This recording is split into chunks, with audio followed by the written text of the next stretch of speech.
นี่แหละพี่น้องรถที่ผมจะไปส่งสภาพแบบนี้นะครับบ่เป็นธรรมดาพี่น้องยางเยิงเขาดูแลให้เปลี่ยนไม่ให้นะครับเตรียมพร้อมสภาพนะครับรถจะรถเก่าก็จริงตรวจสอบเช็คนะครับช่วงหลอกช่วงล่างเขาตรวจสอบให้เรียบร้อยแล้วนะครับกันชนถอกชนท้ายนะครับรถเก่าก็มีตำหนิบ้างเล็กๆน้อยๆพี่น้องบ่ต้องซีเรียสนะครับสภาพแบบนี้พี่น้องคิดว่ามันเหมาะสมบ่นะครับกับราคานะครับ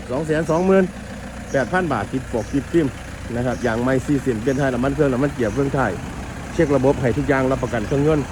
เอาเท่าใดพี่น้องว่านะครับ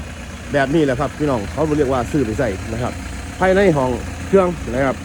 เข้ากับตรวจสอบนะครับเพราะว่าจะเป็นน้ำมันหมอกน้ำมันเบรกนะครับเขาเปลี่ยนไถ่น้ำยาล่อเย็นเขาเปลี่ยนไถ่นะครับน้ำมันพาวเวอร์แบตเตอรี่นะครับสิ่งที่ลูกค้าคือเขาต้องเอาไปซ่อมนะครับเขาซ่อมทุกวันแล้วเปลี่ยนไถ่เปลี่ยนให้เรียบร้อยนะครับเช็คระบบให้เรียบร้อยแล้วนะครับสภาพแบบนี้มันคุ้มบอพี่น้องซื้อไปใส่บอมันซื้อไปซ้อม